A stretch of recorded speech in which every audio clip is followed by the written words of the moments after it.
Mercedes must address a complex porpoising problem without the assistance of the FIA.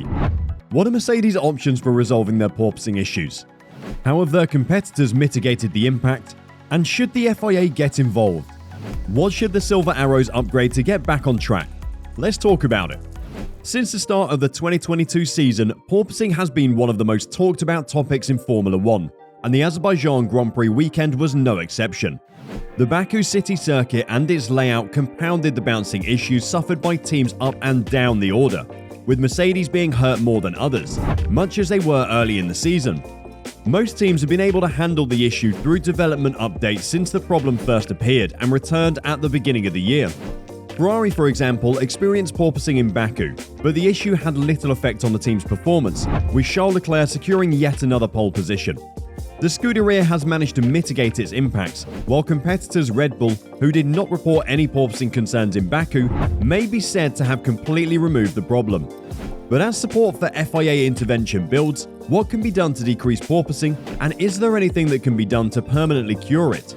Now, how have the team started to reduce the porpoising? Reduced bouncing of F1's newest cars is not the same as entirely removing porpoising. Teams can reduce the phenomena in a variety of ways, with some solutions being more complex than others.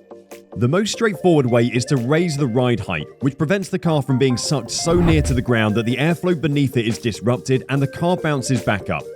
However, this strategy has significant implications for car performance, as downforce is drastically reduced. Instead, the majority of teams have chosen for a strategy that includes a minor ride height increase as one component, as well as a modification in suspension setup and a redesign of the underbody air tunnels. Is it possible to get rid of it completely? But as Red Bull appears to have done with the W13, what can teams do to completely eliminate porpoising? Media outlets spoke to a number of aerodynamicists in the Formula 1 paddock to gain a better understanding of the phenomenon and to see if a mathematical model could be developed to allow teams to recreate it. Adrian Newey discussed the Stroll number in an interview with the media, a non-dimensional element in an equation that can be used in a model to simulate porpoising. The engineers spoken with explained that the mathematical model's intricacy necessitates the use of very expensive simulation tools, which not every company can afford. To better comprehend its complexity, consider that team members work in wind tunnels under stable conditions, in which air currents maintain a constant speed and flow normally along the surfaces of the virtual car. However, this is not the case on the track, with the air currents exploding as it were, releasing the phenomena of porpoising. Simulating this with a model with thousands of complex formulas is extremely challenging, whilst there is just one formula that works in stable settings. Are Mercedes' demands for a rule change justified? To avoid further back injury, George Russell and Lewis Hamilton would like to see a change in the rules, such as a minimum ride height or the reintroduction of active suspension. There are a lot of reasons why the Mercedes W13 bounces so much, all of which are related to a car's general aerodynamics, not simply the floor design and suspension. Simply put, due to the car's inherent design elements, it will be extremely difficult for the team to lessen the impact of porpoising. It's like trying to scoop water out of a sinking ship with a basket, said a rival engineer to the media. While the effect of the W13's continuous bouncing on the health of Mercedes drivers should not be underestimated, the issue is not a safety danger that requires FIA involvement. Mercedes must find the solution without the assistance of a quick regulatory change. A sudden change in regulations could also be seen as unfair to their competitors, who've spent time and resources researching the issue in order to find a solution or a compromise. So, as Mercedes are probably not being helped by the FIA in the form of a regulation change, they are left to fix the problem themselves, which is exactly what they will do so in the upcoming Grand Prix. After the next Grand Prix, Mercedes expects to have a clearer understanding of the best long-term solution to their car troubles. The team is utilizing race weekends to gather information on its car in order to remedy the porpoising issues it's been experiencing since the season began. Toto Wolff, the team's principal, stated that the lack of in-season testing opportunities is slowing us down a lot in their research. I imagine if we would have a day or two testing, we would make a big step, he said in response to a question during the last race weekend. But it is what it is, that's a constraint for everybody. Instead, the team is using race weekends to experiment with various parts and setups. The disparities between their cars, according to Wolff, explain why Lewis Hamilton has not been able to keep up with his teammate over the last 3 weekends. It does raise the question, why is Russell being preferred to have a better drive than Hamilton? Is it because Mercedes have more faith in Russell for the coming seasons and Lewis is on his way out? Let us know your thoughts in the comments below. When Formula 1 returns to the circuit Gilles Villeneuve in Canada next week, that approach will be continued. I think we just need to approach the race weekends more from an experimental side, said Wolff.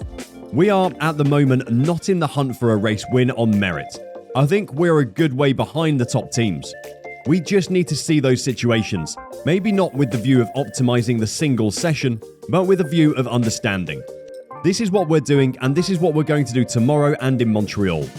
According to Wolff, the team started to have a grasp on its porpoising problem in Spain, but further progress is needed. We need a really good step in Barcelona, he said. For a circuit with a smooth surface, less bumps, we're fine.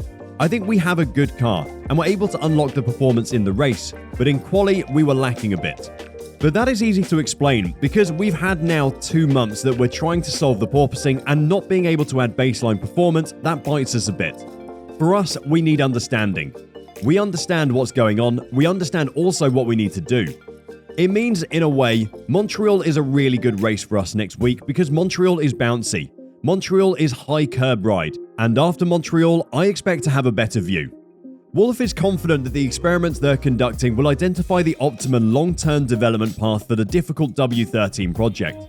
I think we know what the root cause of our lack of performance is, but we don't have the answers yet of what the best solution will be, he said. And this is what we're experimenting with at the moment. I still think there's a short-term fix that's making us much more competitive, but it might not explain everything.